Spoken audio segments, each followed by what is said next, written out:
NBA Hall of Famer Shaquille O'Neal.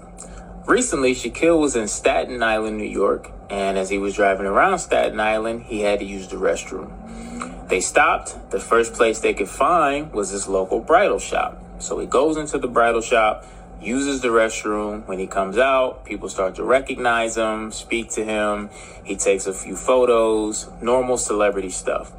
Then, as he's about to leave the bridal shop, he stops, turns back around, and then something extremely interesting happens. He walks up to the counter and talks to the first person that he sees that works there, and he says, "Every single person in here today that's buying a bridal dress, I'm picking up the tab."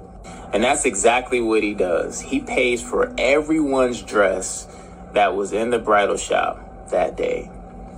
Man, that's dope to me. That's so dope.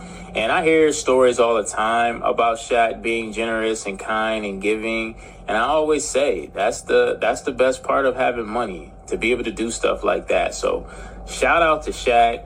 Man, I know those brides to be. All right.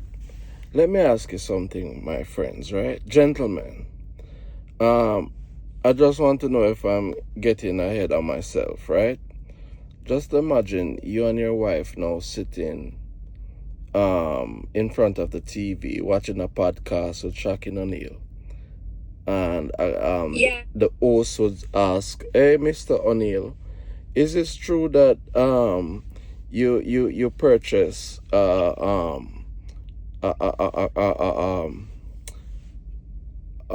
dress for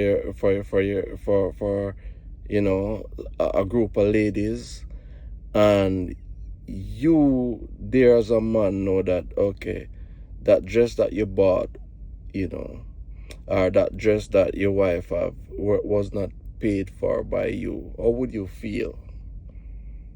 This dress that your wife has for that special day, it's similar to me. This is like a wedding band, where that attachment, that how would you feel?